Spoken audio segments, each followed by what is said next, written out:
साथियों, मित्रों, नमस्कार। मैं सबसे पहले CITU की ओर से उन तमाम को सलाम पेश करता हूं जो कोरोना वायरस महामारी के संकट में जरूरी सेवाओं में लगे हुए हैं।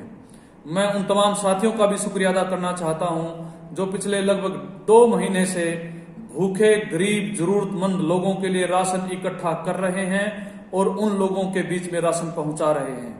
राज्य भर में CITU के भी सैकड़ों कार्यकर्ता आज भी इस काम में लगे हुए हैं।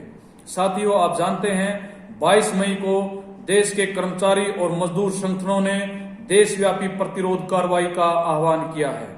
मेरी CITU की ओर से तमाम ट्रेड यूनियनों, स्वतंत्र यूनियनों और तमाम मजदूरों और कर्मचारी साथियों से अपील है कि इस 22 मई के कार्यक्रम को जोर शोर से सफल बनाएं। साथियों, आप जानते हैं कि बीजेपी की सरकार ने इस संकट के समय में मजदूर अधिकारों पर हमला बोलने में और सार्वजनिक क्षेत्र को बर्बाद करने में नीतिगत फैसले लिए हैं।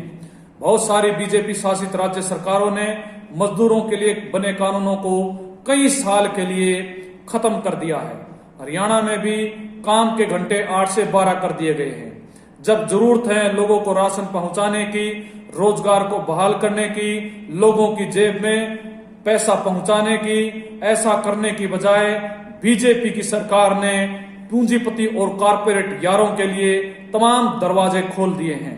सार्वजनिक क्षेत्र को, सरकारी क्षेत्र को तबाह करने की तैयारी हो गई है और वो फैसले लिए जा चुके हैं, कुछ लाइन में है।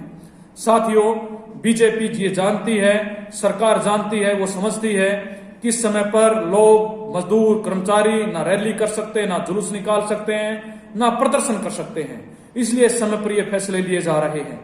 लेकिन हम आपको कहना चाहते हैं, इस समय अगर हम चुप बैठ गए तो ये मजदूरों के बारे में जो बने अधिकार हैं, ये सार्वजनिक क्षेत्र है, ये गए समय की बात हो जाएगी। इसलिए हम सब इकट्ठे हों। मैं CITU की अपनी तमाम कमेटियों, हमारी तमाम जो यूनियनों और हमारे तमाम सदस्यों से विशेष तौर पर यह अपील करना चाहता हूं कि तमाम साथियों को 22 मई के कार्यक्रमों को बहुत ही गंभीरता के साथ सफल बनाने की आवश्यकता है।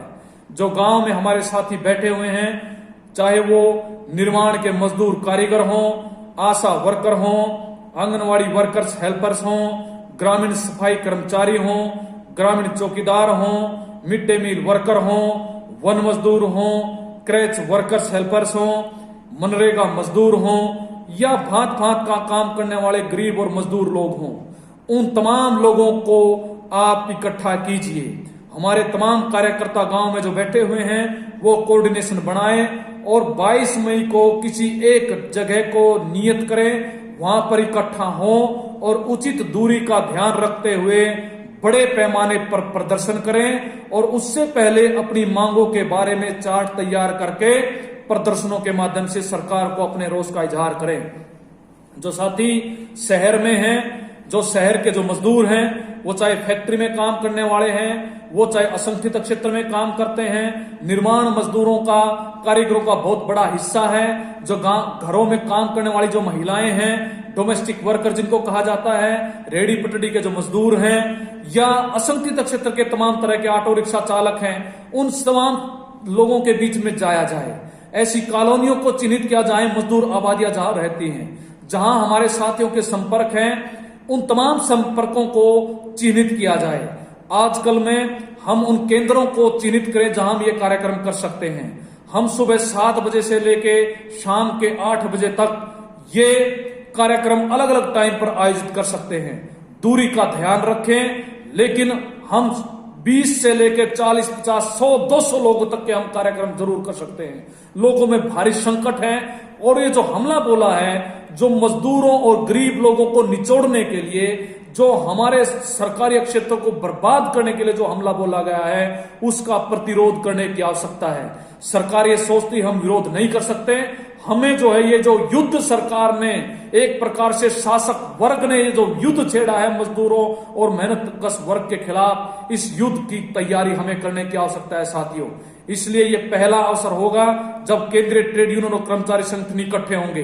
हम तमाम साथी शामिल हों, जो महिलाओं, खेत मजदूरों, किसानों, नौजवान विद्यार्थियों के संगठन हैं, उनको भी अपने इस आह्वान का इसमें शामिल करें, उनसे अपील करें। और मेरी उम्मीद ये है कि हमारे 1.25 लाख के करीब मेंबर जो हरियाणा के अंदर हैं और तमाम यूनियनें हैं, बहुत गंभीरता के साथ इस आह्वान को सफल बनाएंगे और निश्चित तौर पर एक संदेश हम भी बीजेपी की मोदी सरकार को देंगे कि जो आप चाहते हैं वो हम नहीं होने देंगे, इसे कभी बर्दाश्त नहीं करेंगे। हम जरूर ये उनको दिखाएंगे। इसी आह्वान के साथ आप तमाम साथियों को मेरा सलाम।